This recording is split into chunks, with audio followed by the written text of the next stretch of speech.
Welcome to the Leaderish Podcast, leadership lessons straight up, with your hosts, Dr. Jen and Regina.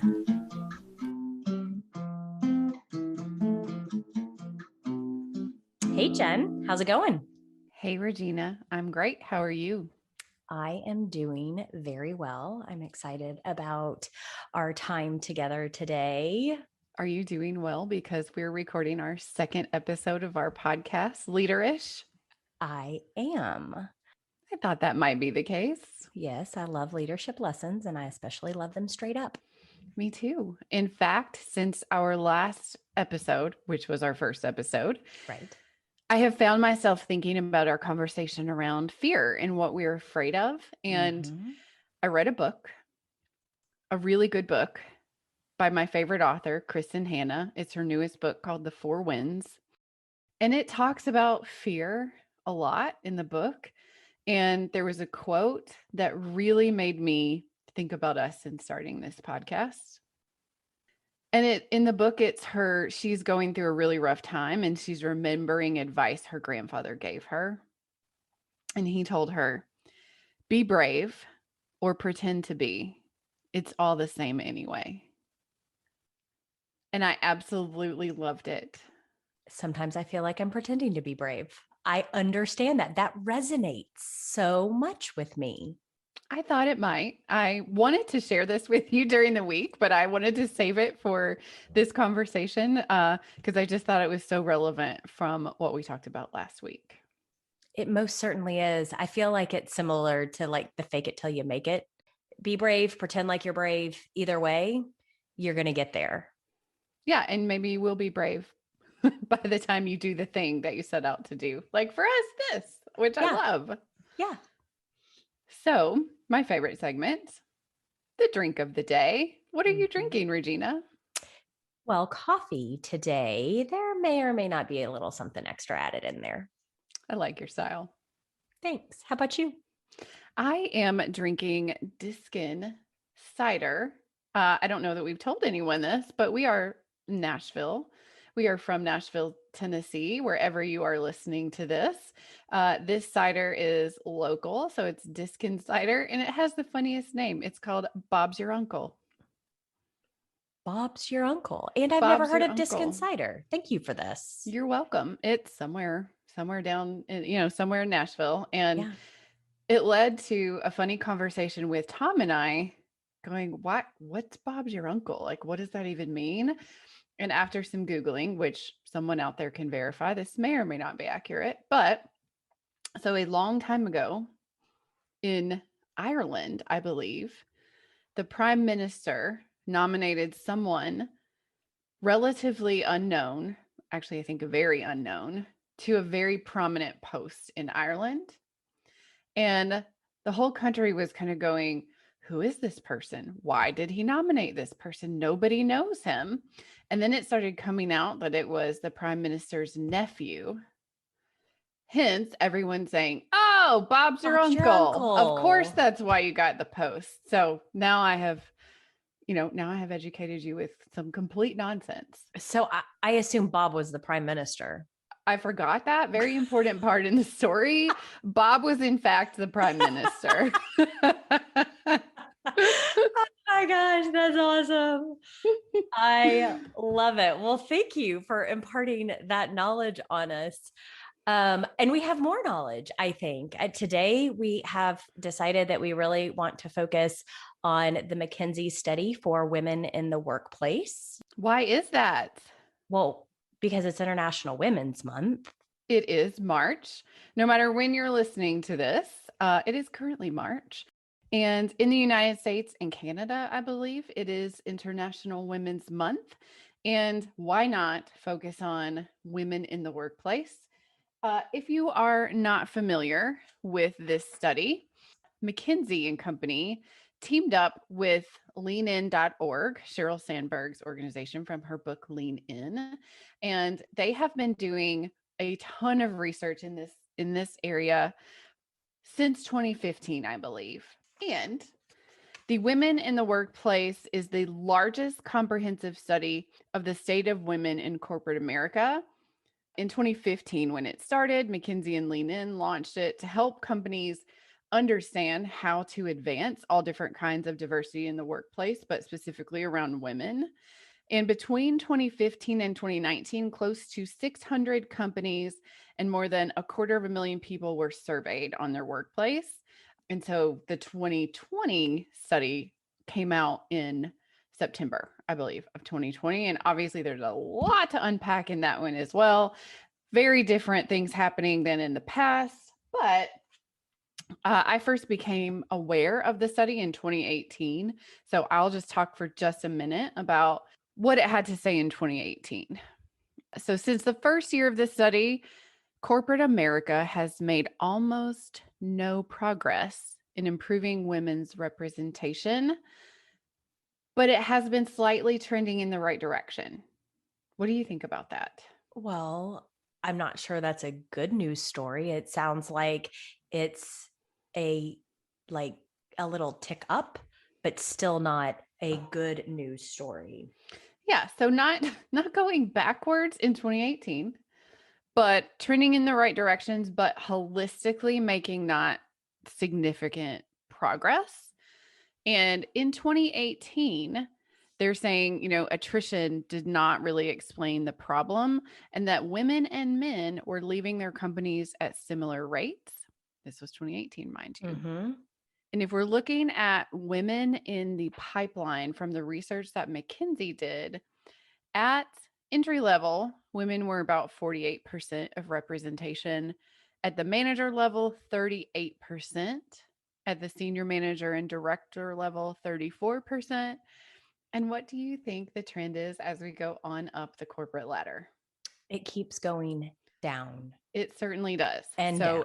At the VP level, 29% are women. At the SVP level, 23%. And at the C-suite, 22%.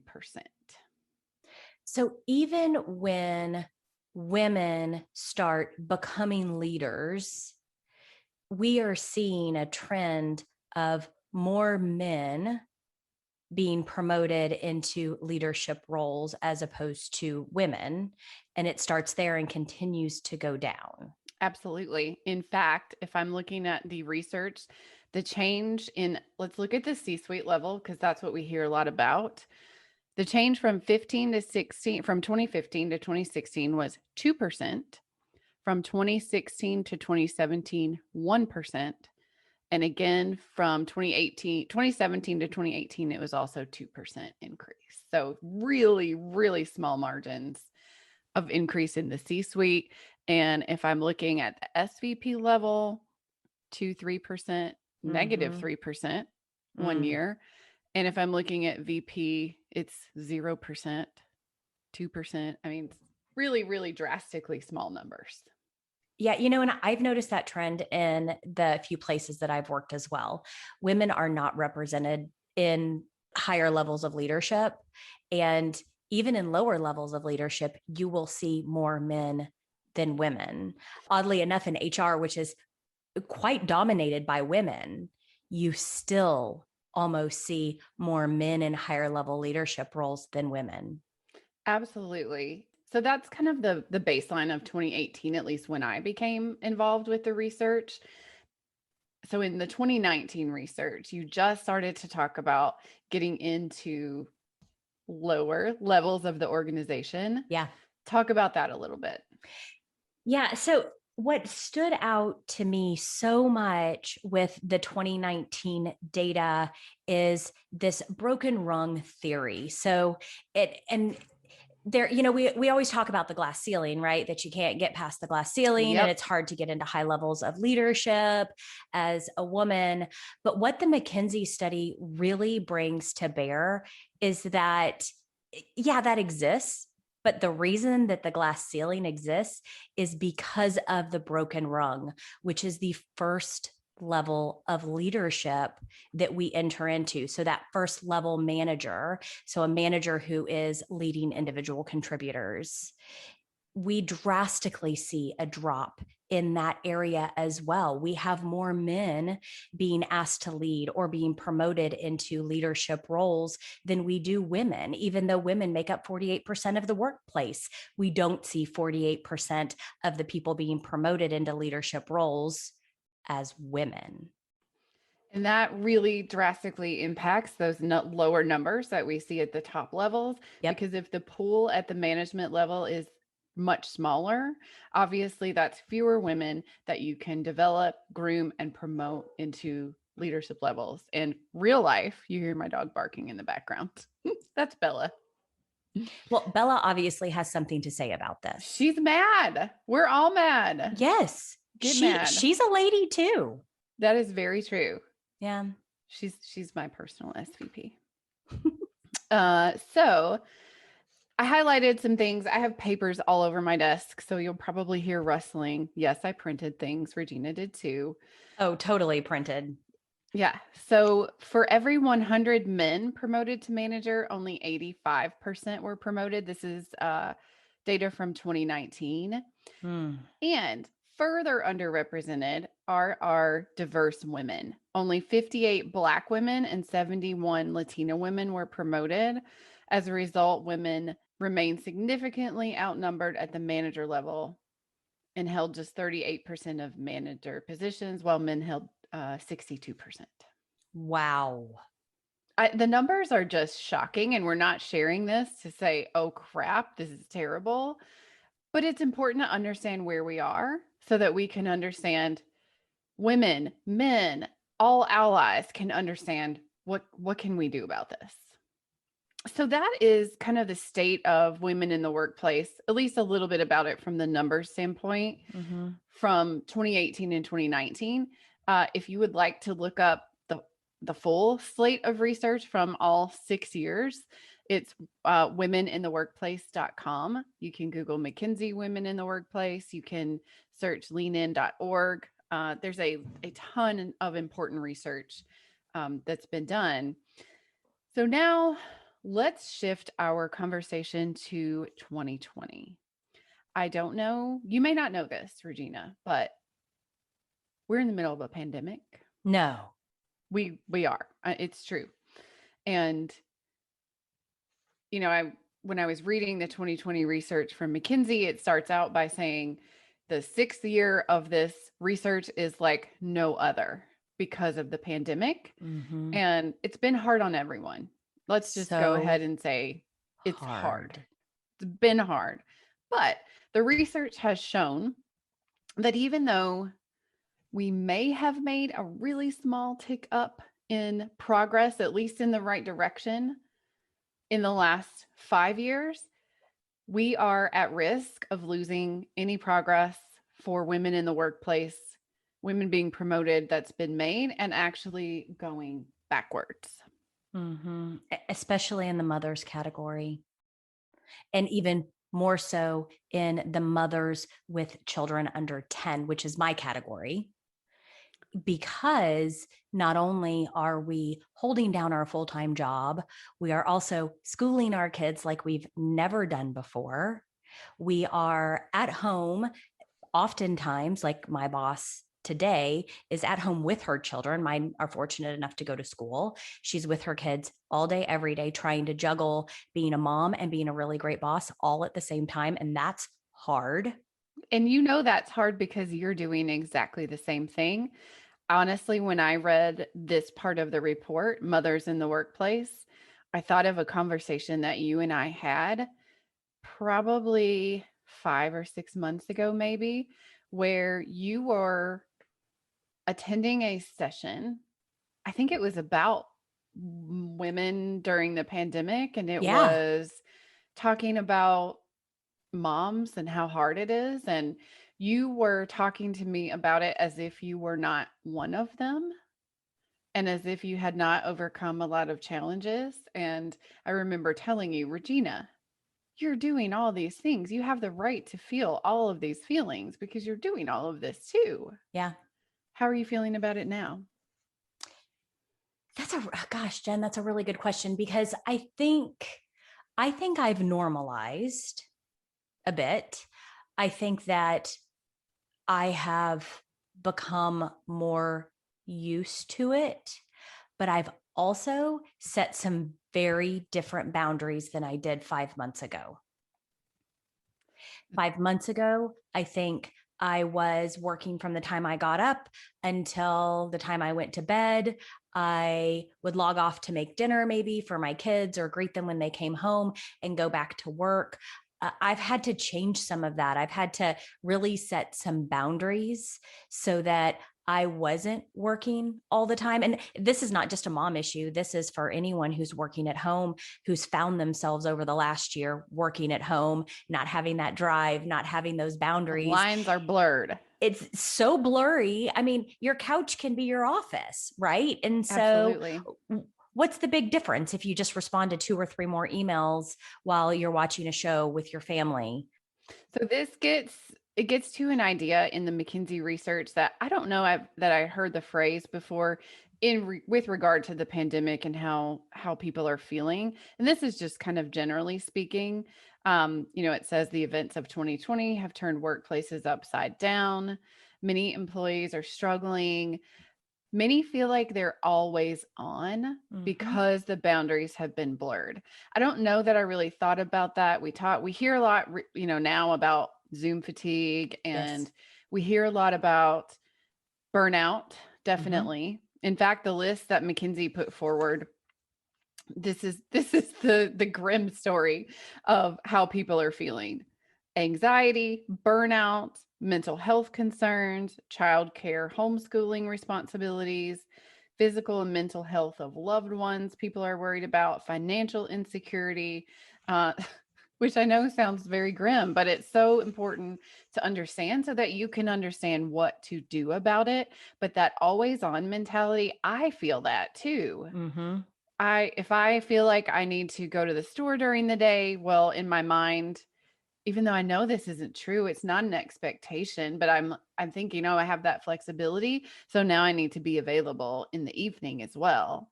And setting boundaries is so important. That's something flexibility and setting boundaries is something that McKinsey pointed out that can be super helpful. So if you're a leader out there, allow your employees to have flexibility because as a result of these dynamics, 1 in 4 women are contemplating what many would have considered unthinkable less than a year ago, downshifting their careers or leaving the workforce altogether. So, of those women, the research also showed that, I believe you shared this, Regina, at the top level, they're more burnout. Is that right? Yeah. The word that they use is exhausted. So at the SVP level, their exhaustion level is far above any other level. That's shocking and scary because of that 1% and 2% growth that we talked about in the research, even from 2018 and 2019. If that small pool of women senior leaders feels so exhausted and stressed that they have to leave, that is going backwards. Because then who's going to sponsor and mentor all the women who are coming up in leadership or new to leadership? And then who do they look to? Exactly. And I have, companies are doing a lot. We've seen that. We've felt that. So And much. but now is the time to be intentional and make significant investments in how we think about not just women, but all employees. And so, flexibility, empathy, all of those things that we've talked about are so important right now so that we don't lose the women that have worked so hard to get where they are against the odds that we have talked about. Yeah. And, I think as a leader, male or female, it doesn't matter. You have to be very intentional about how you're leading your team through a pandemic. And I mean, I think that there's pro tips, right? Like look for ways to reestablish boundaries with your team members. I have a few ideas. I think regular check-ins with your team members, even if it is another meeting, those check-ins are probably some of the most valuable use of time. But if you're going to do the check-ins, you need to ask questions, and it's okay to get a little personal and listen. Don't try to solve your team members' issues. Try to help them solve their issues. That reminds me of one of my favorite books, The 7 Habits of Highly Effective People. It's old school. It's still one of my It's favorites. still so good. It is. One of the habits is listen to understand, not to respond. And that is so important right now. And that goes to exactly what you just said. Listen to hear, listen to understand, not to action. Yeah, we so often want to fix it. Oh, yeah. But instead, ask the question of how can we fix it? What can you do and how can I support you in that endeavor? Yeah, I sometimes find that, when I'm working on a leadership strategy or helping leaders or anything, sometimes we assume and we try to make a plan and we try to solve and we try to fix. But what we don't do is ask them. Yeah. And then listen. Right. How can I help you during this time? That's exactly what I just heard you say. Yeah. One more quote from the research, because I just can't stop myself. I have papers everywhere. One more quote. McKinsey says that as many as 2 million women are considering taking a leave of absence or leaving the workforce altogether. This is the first time we've seen signs of women leaving the workforce at higher rates than men in the previous 5 years of this study. Because you heard me say in 2018, men and women are leaving their companies at the same rate. Yep. Now we have almost 2 million women struggling to the point that they are considering, I can't do this anymore. Mm-hmm. Well, we often think that it's just because maybe they have kids at home, but also I think we have a whole generation of Gen Xers who have baby boomer parents who could be on the verge of aging, and they feel like they should stop their career right now to care for their parents. I think we overlook that in a lot of our research. We think about adults who have children and needing to step back to take care of their children. There's also a need and a desire for Gen Xers often to step back and take care of their parents who took such great care of them. That's so true. So very true. And I know that was mentioned in the McKinsey research as well. And even in my own life, my parents are 75 and 76. And so we wanted to be so careful so that we could still visit with them. And so, we altered, how we would behave just to make sure that we were seeing them and keeping them safe as well.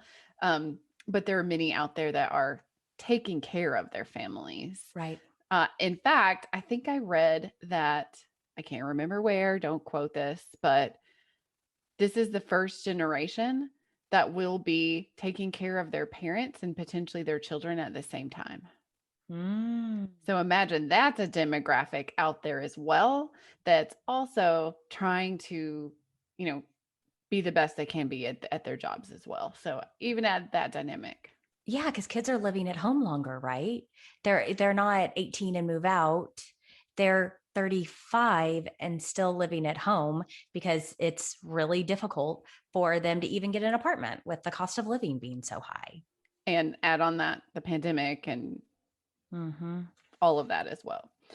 The other thing that really, as we're talking about taking care of family and needing to have boundaries and needing to have a little bit more flexibility, I think that and actually the McKinsey study says that the pandemic may be amplifying biases that women have faced for years, which is higher performance standards, higher judgment for mistakes, and penalties for being mothers or for taking advantage of flexible work options. I did see that as well. But I heard you say it. I heard you say, I feel like since I have to run to the grocery during my work day and take that hour, that I have to be on later in the evening.